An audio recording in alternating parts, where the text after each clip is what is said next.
वैसे तो देश के अंदर इस वक्त हर तरफ यही चर्चाएं हैं कि सरकार किसकी बनेगी और किसकी नहीं बनेगी, क्योंकि अभी भी चंद्रबाबू नायडू हों या फिर नीतीश कुमार हों, जो मोदी के दो पार्टनर हैं ये गवर्नमेंट बनाने के लिए, उन दोनों के मूड पर खतरा मंडरा रहा है।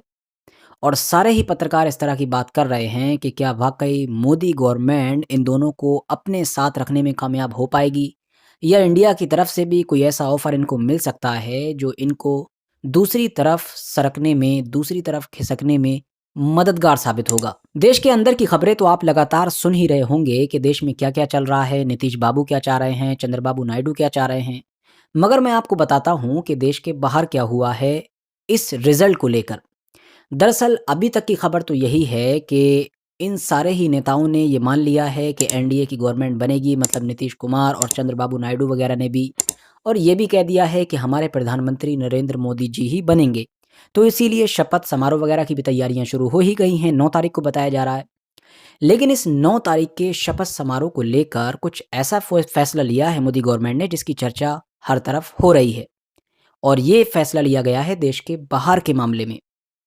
दरअसल आपको याद होगा कि पिछली जो गवर्नमेंट रही है मोदी जी की 2019 से 24 के बीच की, इसमें जिस चीज़ को लेकर सबसे ज़्यादा मोदी गवर्नमेंट को टारगेट किया जाता था, उनमें जिन कुछ चीज़ों को लेकर टारगेट किया जाता था, उनमें से एक फ़ॉरेन पॉलिसी भी थी। ये माना जाता था कि भाई ऐसा कौन-सा दुनिया में हमारा डंका बज रहा है जिसकी खबर सिर्फ़ और सिर्फ़ इंडियन मीडिया तक ही आ पाती है। दुनिया में हर जगह जबकि उल्टा ही दिखता होता है इसके। इवन हमारे खुद के जो पड़ोसी देश हैं वो सब हमारे दुश्मन बन चुके हैं जो दोस्त हुआ करते थे। जो रिवायती दुश्मन थे चाइना, पाकिस्तान जैसे, वो तो हैं ही दुश्मन और सख्त दुश्मन हो गए। लेकिन जो हमारे दोस्त हुआ करते थे वो भी दुश्मन बन चुके हैं। लेकिन मीडिया दिखाता था कि डंका बज रहा है। तो वो जो 5 साल डंका बजा है, उस डंके को थोड़ा-सा सँभालने के लिए मोदी गवर्नमेंट ने कमर कसी है, हम ये कह सकते हैं। और अपना ये जो शपथ समारोह होने वाला है इनका, ये जो ओथ लेंगे, उसके लिए मेहमान के तौर पर बिल्कुल पड़ोस के जो 6 देश हैं उनको ही इनवाइट किया गया है। और ये एक बड़ा कदम माना जा रहा है जो इंडिया के फ्यूचर के लिए शायद बहुत मददगार साबित हो सकता है। अब नोटिस करने वाली बात ये है कि जिन 6 देशों को इनवाइट किया गया है उनमें कौन-कौन है? बांग्लादेश है आपका, नेपाल है इसमें, भूटान है, श्रीलंका है, मॉरिशस है और मालदीव है। इसमें सबसे इंटरेस्टिंग नाम मुझे मालूम है कि आपको मालदीव ही लग रहा होगा, क्योंकि इससे रिश्ते हद से ज़्यादा ख़राब रहे हैं। अब ये सारे वो देश हैं कि जो कभी इंडिया के दोस्त हुआ करते थे, बल्कि इंडिया के आप कह सकते हैं अंडर में रहा करते थे। इंडिया के इन्फ्लुएंस में रहा करते थे। इंडिया इनके ऊपर राज किया करता था, इनके ऊपर हुक्म चलाया करता था। मगर पिछले कुछ वक़्त में क्या हुआ है, मालदीव्स के अंदर गवर्नमेंट ही वो आ गई है कि जिसने ये गोल बनाया था कि हम आएँगे तो इंडिया को आउट करेंगे। और इस कैंपेन से उन्हें मदद मिली, लोगों ने भर-भर के वोट किया, मतलब उनकी ये कैंपेन सक्सेसफुल रही वहाँ के आम लोगों में। जिसकी वजह से वहाँ पर रिश्ते ख़राब हुए इंडिया से, जो फ़ौज वगैरह थी, जो इन्फ्लुएंस था उसको ख़त्म किया जा रहा है या किया जा चुका है मालदीव के अंदर से। और मालदीव ने जब देखा कि इंडिया भी उसका रिस्पॉन्स दे रहा है तो मालदीव फ़ौरन जाकर चाइना की गोदी में बैठ गया। श्रीलंका के अंदर भी चाइना अपना ट्रैप बिछाने में, अपना ट्रैप में उसको फांसने में पूरी तरीके से कामयाब साबित हुआ। इसके अलावा बांग्लादेश के अंदर भी ऑलरेडी बायकॉट इंडिया की मांग चल रही है, बायकॉट इंडिया का मूवमेंट चल रहा है। वो कामयाब हुआ या नहीं हुआ, होगा या नहीं होगा, वो एक अलग मामला है। साथ ही साथ भूटान हो, वो भी चाइना के साथ अपने बॉर्डर वगैरह को लेकर सामने उसके झुक चुका है, डील वगैरह कर रहा है।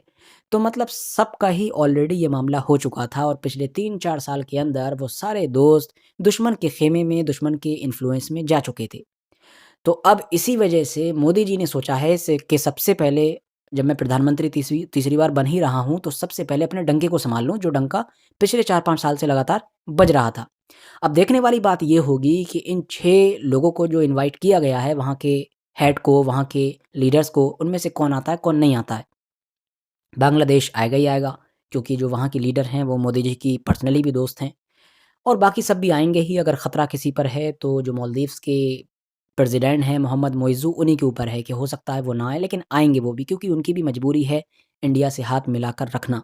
क्योंकि इंडिया ने जिस तरीके का रिस्पॉन्स दिया उसकी उम्मीद उन्होंने भी नहीं की थी। वो जो कंट्री है टूरिज़्म पर डिपेंड है, और इंडिया टूरिज़्म के हिसाब से एक बड़ा मार्केट है। तो मालदीव्स को भी इंडिया की ज़रूरत है ही। लेकिन यहाँ पर ये चीज़ भी देखने वाली है कि हमने चाइना को इन्विटेशन नहीं दिया है, वो तो ख़ैर हमारा दुश्मन है। पाकिस्तान को नहीं दिया है, वो भी दुश्मन है। अफ़गानिस्तान की तालिबान गवर्नमेंट है उसको भी नहीं दिया गया है। जबकि 2014 में मतलब जब मोदी जी पहली बार आए थे तब भी मोदी जी ने यही काम किया था। सारे पड़ोसियों को इनवाइट किया था अपने शपथ समारोह में और उस वक़्त ये 2 खिलाड़ी भी उस शपथ समारोह में मौजूद थे जो अब नहीं होने वाले हैं। मतलब पाकिस्तान था, नवाज़ शरीफ और अफ़गानिस्तान भी था क्योंकि अफ़गानिस्तान में उस वक़्त गवर्नमेंट हुआ करती थी वो वाली जो अमेरिका के अंडर में चला करती थी। अब तालिबान आ चुका है तो इनसे तो अभी ऑफ़िशियली कोई ऐसे रिश्ते हैं नहीं, तो मोदी जी ने इनको भी इनवाइट नहीं किया है। बाकी ये तो भाई शपथ समारोह है जिसमें मेहमान आएँगे, शपथ समारोह होगा, लेकिन अभी भी जो इंटरनल मामला चल रहा है, जो इंटरनल एक शक की गुंजाइश बनी हुई है, उस पर नज़र हम लोग बनाकर रखे हुए ही हैं कि क्या पता कब क्या हो जाए, क्योंकि बीजेपी के पास मेजॉरिटी है नहीं, 2 पार्टनर के ज़रिए से उनको हुकूमत बनाना पड़ रही है। वो 2 पार्टनर भी अभी साथ देंगे, नहीं देंगे या आज देंगे तो कल देंगे, नहीं देंगे, कब तक साथ देते रहेंगे या किस हद तक ब्लैकमेल करेंगे या नहीं करेंगे मोदी जी गवर्नमेंट को, ये सब चीज़ें भी देखने वाली होंगी।